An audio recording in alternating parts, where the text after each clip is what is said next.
Já começou a Jornada Mundial da Juventude em Cracóvia, na Polônia. Jovens do mundo todo estão lá para se encontrar com o Papa Francisco. Nós vamos mostrar como foi a primeira JMJ na Polônia.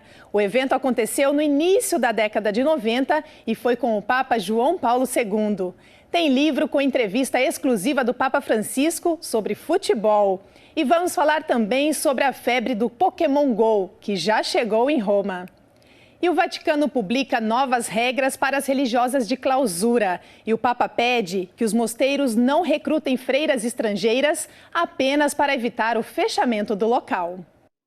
O Papa Francisco atualizou as normas da Igreja para os mosteiros de monjas de clausura. A Constituição Apostólica chama-se A Busca da Face de Deus. Ela foi apresentada pelo número 2 da Congregação para os Institutos de Vida Consagrada e Sociedades de Vida Apostólica do Vaticano. No texto jurídico, fica claro que se um mosteiro tem falta de vocações, eles não devem recrutar candidatos estrangeiros apenas para garantir sua sobrevivência. Isso não significa fechar a porta para candidatos estrangeiros, mas sim, quando o mosteiro pede vocações de outros continentes, deve se perguntar: por que estou fazendo isso? Porque se é apenas para manter o estabelecimento, isso não é uma justificativa evangélica. Se uma freira vai para outro continente, ela deve se perguntar: por que vou? Estas duas perguntas vão esclarecer muitas coisas, mas muitas vezes não são feitas. E a volte credo che questo non si fa. Outro ponto do texto assinado pelo Papa é um pedido aos superiores para promover um ambiente alegre, de liberdade e de responsabilidade, para que as religiosas possam falar tranquilamente sobre o que cada uma delas faz, pensa e sente. Segundo José Rodrigues Carballo, a notícia é que os mosteiros são convidados a formar uma federação e colaborar uns com os outros na formação das novas vocações ou nas decisões que afetam o fechamento do local. Assim, o religioso responsável pelo treinamento também poderá estudar fora do mosteiro por um tempo, para se preparar melhor. A autonomia jurídica do mosteiro será reforçada e cada comunidade vai decidir a forma que pretende viver a clausura.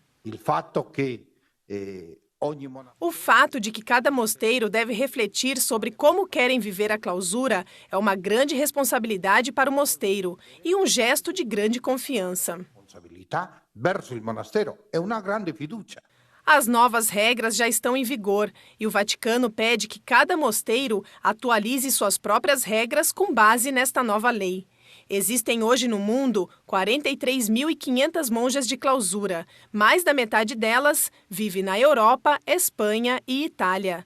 Os mosteiros mais numerosos são das Clarissas, seguidos das Carmelitas e das Beneditinas.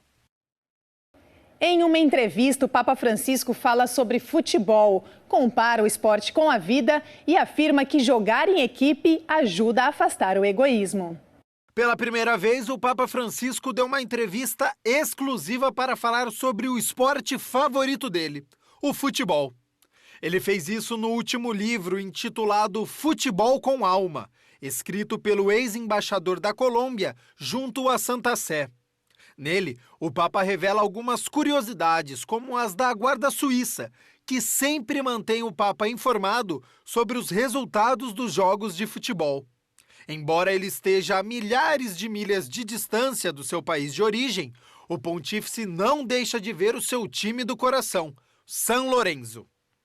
Na entrevista, o Papa diz que para ele o esporte é como a vida. Tem suas regras e, em campo, pode trazer as piores e as melhores atitudes dos jogadores.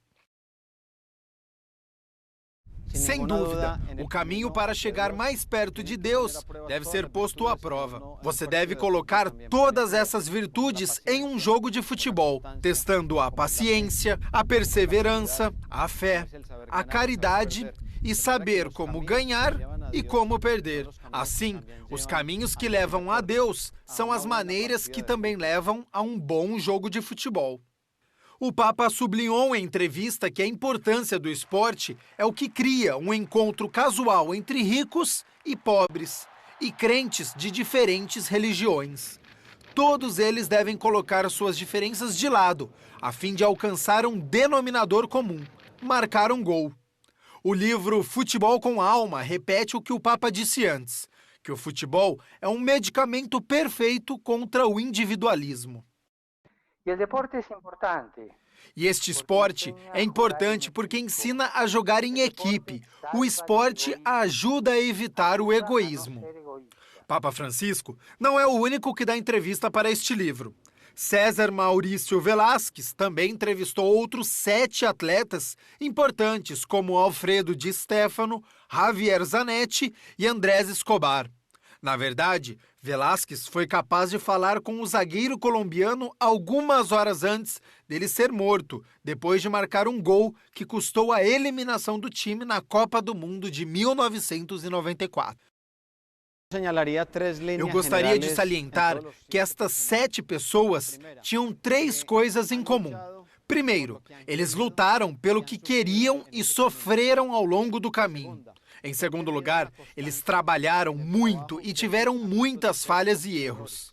E o terceiro, eles foram gratos às pessoas que os ajudaram. Os atletas explicaram detalhes sobre suas vidas pessoais e o valor da família. Isso os ajudou a manter os pés no chão em tempos de sucesso e também para superar os fracassos profissionais. Lições que podem ser aplicadas à vida cotidiana das pessoas comuns. O Vaticano presta uma homenagem ao criador do aplicativo do Papa e também da conta do Pontífice no Twitter, o arcebispo Dom Cláudio Maria Celli. Muitos trabalhadores do Vaticano queriam agradecer o arcebispo Dom Cláudio Maria Celli em seu último dia de trabalho. O arcebispo presidiu o Conselho Pontifício para as Comunicações Sociais por mais de 9 anos. Ele estava por trás do lançamento do aplicativo do Vaticano, o chamado aplicativo do Papa, e também da conta do Papa no Twitter. Além do Conselho Pontifício para as Comunicações Sociais, ele acompanhou o passo a passo do nascimento da Secretaria de Comunicação. Por isso, hoje é uma data festiva para agradecê-lo. Quindi é um momento quello di oggi di festa per dire grazie a Monsignor Celli. Sono qui proprio... Estou aqui para expressar meu carinho por Dom Cláudio. É um momento feliz, mas também um pouco triste. Ele tem atrás de si a consciência de uma jornada com base no serviço a Deus, à Igreja e ao povo. Isso é o que nos conforta e é tão bonito. Você vai se lembrar que depois do primeiro tweet de Bento XVI, as pessoas responderam com tweets agressivos, com imagens grosseiras. Havia um cardeal muito importante que me chamou e me perguntou: mas como é que o Papa foi exposto a isso? Eu então estudei a situação com certo cuidado, mas decidimos manter a conta do Twitter aberta. Acho que eles queriam que a fechássemos.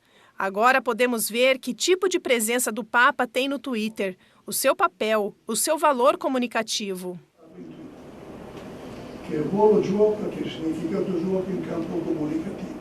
Além de liderar o dicastério das comunicações, Dom Celli é um diplomata com anos de experiência. Ele era vice-chanceler da Santa Sé, participando das longas negociações com Israel para assinar um acordo fundamental e também em outras negociações com a China.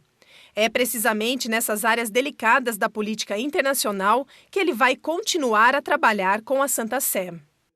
A seguir, jovens do mundo todo foram a Cracóvia, na Polônia, para a Jornada Mundial da Juventude.